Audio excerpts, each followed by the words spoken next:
Avec le succès du roman Le médecin d'Ispahan, les Européens ont redécouvert les savants de l'Orient, notamment le médecin Abou Ali al-Hussein ibn Abdallah ibn Zina, dit Avicenne, qui naquit il y a plus de 1000 ans, non loin de Boukhara, ville de la route de la soie.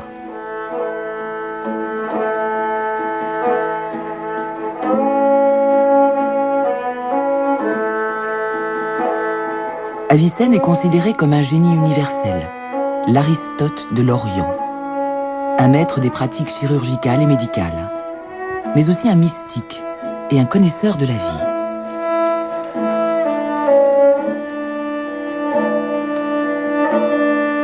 La médecine globale d'Avicenne, avec ses formes psychothérapeutiques comme la musicothérapie, trouve aujourd'hui un nouvel écho.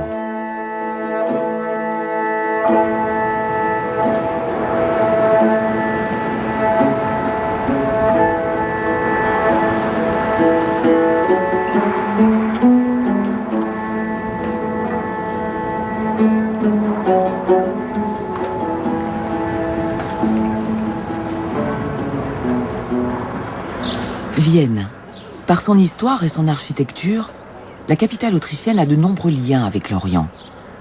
Dès le Moyen-Âge, science, poésie et érudition du Levant parvenaient aux portes des métropoles de l'Occident. Aujourd'hui encore, les ressortissants de nombreux pays donnent une touche orientale à certains quartiers de nos villes.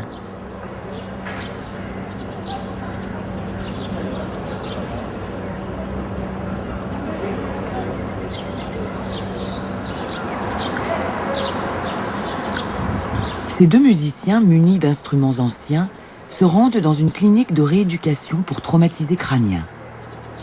Tous deux sont musicothérapeutes et exercent selon une méthode orientale ancienne. Ils travaillent en étroite collaboration avec les équipes soignantes.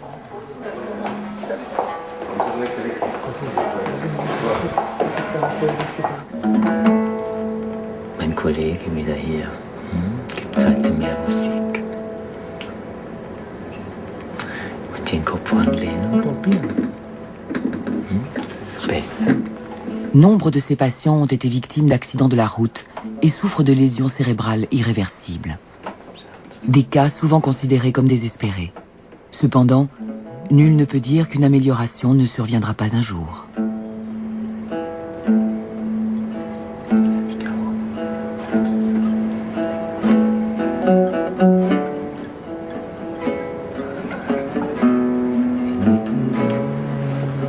Médecins et caisses de maladies l'ont constaté.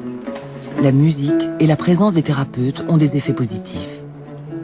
La musicothérapie ne produit évidemment pas de guérison miracle, et d'ailleurs, personne n'en attend. Souvent, pourtant, les sons de l'Orient permettent d'obtenir de menus progrès, ainsi qu'une amélioration de l'état général. Comment Gerhard Tucek, anthropologue culturel, a-t-il découvert cette forme de musique ? Mes parents m'ont inculqué une grande ouverture d'esprit. J'ai toujours nourri une fascination pour l'étranger, en particulier pour l'Orient. Plus tard, j'ai fait la connaissance d'un maître de la tradition soufie qui s'intéressait à la musicothérapie. Je m'y suis mis à mon tour et j'ai apporté ça ici. Puis nous avons mis en place une formation tout en ayant parallèlement une pratique clinique. Depuis, la responsable du service a elle-même appris à jouer d'un instrument oriental et soutient cette forme de thérapie. Cela fait 10 ans maintenant que ces musicothérapeutes exercent leur art dans son service, apportant beaucoup de joie et d'espoir. On sait peu de choses sur l'origine de cette thérapie qu'Avicenne a intégrée à sa médecine. C'est une thérapie psychosociale. Elle agit sur la personne vis-à-vis de son contexte, de son environnement et de son état psychique. Avicenne l'a dit lui-même. La modification de l'état psychique a un effet sur l'état physique. Des études cliniques l'ont prouvé. La musicothérapie n'a rien à voir avec l'ésotérisme. Rythme cardiaque, pression artérielle et état général peuvent être influencés par cette musique. Aujourd'hui, la médecine clinique montre un grand intérêt pour les thérapies relevant du domaine psychosomatique. Gerhard Tucek est invité à de nombreux congrès. Il participe à quantité d'études en neurologie, cardiologie, oncologie et recherche sur la démence. À Vienne, Gerhard Tuček a mis en place un cursus intitulé « Musicothérapie de l'Orient ancien ». Cette filière est très orientée sur la pratique et dure 5 ans. Pendant les cours, les expériences des jeunes étudiants, comme ici dans ce service de cancérologie pédiatrique, sont minutieusement analysées. Nombre d'entre eux viennent des métiers de la santé et des soins infirmiers. Ils considèrent la musicothérapie comme un complément et une ouverture sur de nouvelles perspectives. Outre l'apprentissage d'un instrument oriental et la pratique clinique, ce cursus comprend beaucoup de théorie et de psychologie. Gerhard Tuček met également l'accent sur l'histoire de la médecine de l'Orient ancien, ainsi que sur l'origine de la musicothérapie dans l'actuel Ouzbékistan. Il prévoit de s'y rendre avec 3 étudiantes. Un voyage aux racines des thérapies ancestrales de l'Orient et au berceau d'Avicenne, à Boukhara. L'Ouzbékistan, ancienne république de l'Union soviétique, est indépendant depuis 1991.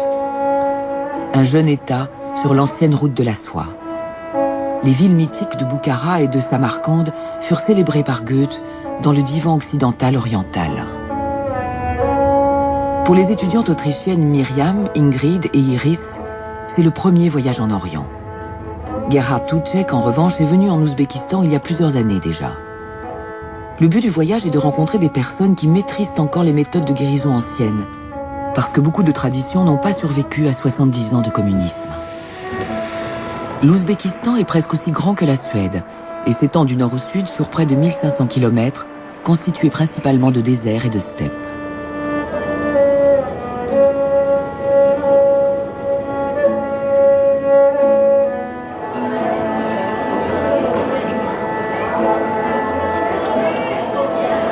Premières impressions d'Ouzbékistan. Des odeurs, des couleurs, une riche palette d'épices, de fruits et de denrées alimentaires. Un peuple hospitalier dans un pays à l'islam modéré, pétri de culture perse et turque, traversé et conquis par de nombreux envahisseurs.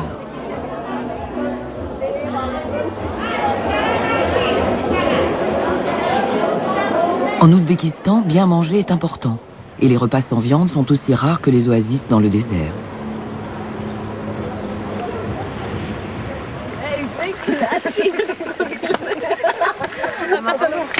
En Orient, la tradition veut qu'on cuisine en plein air et qu'on célèbre les fêtes à l'extérieur, en des lieux donnés. La viande de mouton mijote longtemps, le bouillon est assaisonné d'épices. C'est un des plats favoris des Ouzbeks, aussi important que l'hospitalité. Les Ouzbeks ont la réputation d'être chaleureux, mais durs aussi. Il est vrai que la route de la soie a toujours été le théâtre d'âpres combats.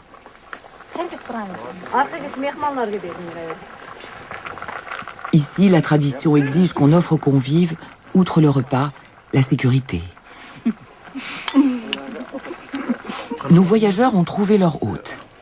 C'est un homme qui jouit ici d'une grande considération et qu'on appelle le tabib soufi, le guérisseur soufi. À l'époque de l'Union soviétique, ce dissident s'est réfugié en Europe. Depuis son retour en Ouzbékistan, il exerce en tant que médecin traditionnel et naturopathe, comme le faisaient ses ancêtres avant lui. Un détenteur et un passeur d'un grand savoir sur les traditions thérapeutiques d'Asie centrale.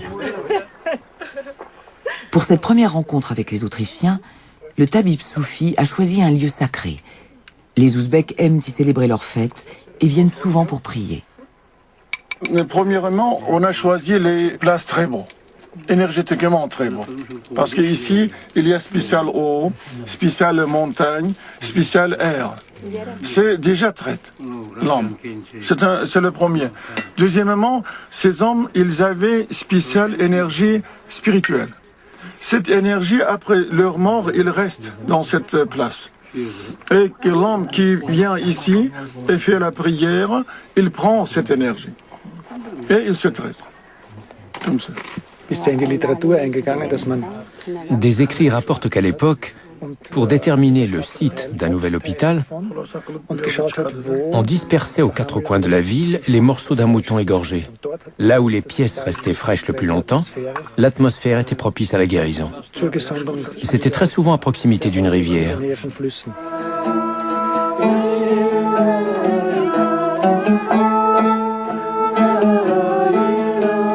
Pour saluer leur hôte, les invités jouent leur musique. Celle-ci est apparemment inhabituelle aux oreilles du tabib soufi et de sa fille Charsanam. Cette tradition musicale vient pourtant des peuples turcs.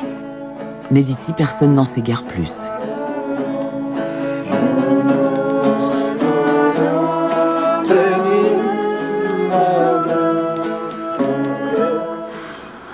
Voyez-vous, pendant l'Union soviétique, la musique, on regardait comme une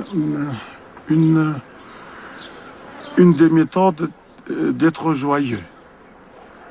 C'est danser, chanter, etc. Parce qu'autre possibilité, on ne pouvait pas montrer pendant l'Union soviétique. C'était interdit, ouvertement. Mais il y avait toujours, en cachant, en secret, on développait ce système dans la famille. Comme hier, vous avez vu une famille qui aussi, dans la famille, on se développe ce système. On ne développe pas dans la société. C'est pourquoi, à présent, comme j'ai dit à Kadraka, que systémisation, il n'y a pas le système théorique musicothérapie en Ouzbékistan, à présent. Les premières impressions de celui qui arrive en Ouzbékistan, comme ici à Samarcande, sont positives. Dans ce jeune pays, on construit beaucoup de neufs et on restaure beaucoup d'anciens. Le régime présidentiel autoritaire calqué sur le modèle russe n'apparaît pas immédiatement aux yeux du voyageur. L'Ouzbékistan semble chercher le mélange de la tradition et de la modernité. En Ouzbékistan, mosquées et sanctuaires ont été restaurés à grands frais. Ce sont à la fois des musées et des lieux de pèlerinage. Des endroits extraordinaires pour nos futurs musicothérapeutes et leurs professeurs. En Autriche, ces jeunes femmes travaillent avec des patients dans divers établissements et ont déjà acquis une certaine expérience. Pour des personnes qui souvent ne peuvent plus réagir au langage, des personnes qui n'ont plus toutes leurs capacités cognitives, voire qui n'en ont plus du tout, j'ai constaté qu'on peut encore faire quelque chose avec la musique. On peut s'approcher de leur vie intérieure. Je travaille avec des patientes atteintes du HIV. On leur offre très peu de ressources thérapeutiques au plan psychologique.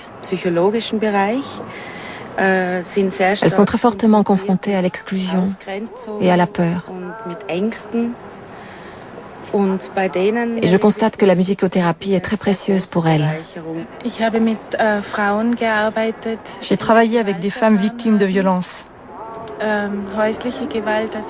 domestiques sur de longues périodes.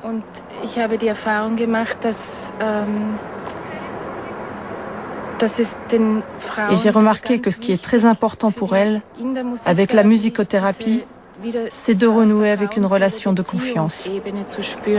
To, mim, toin, lam, lam, Le tabib soufi effectue une démonstration des méthodes de guérison traditionnelles d'Asie centrale. Ce rituel de l'épée intervenait autrefois dans le traitement des malades. Les étudiantes et leurs professeurs ne le connaissaient qu'à travers des cours théoriques et des livres d'ethnologie.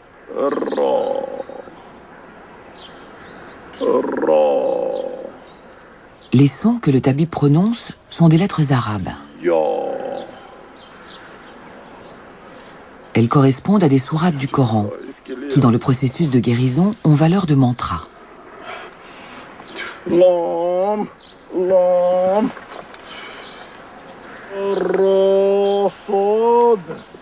Des mantras, comme on en utilise aussi dans d'autres religions. Le rituel est beaucoup plus ancien que l'islamisation de l'Asie centrale.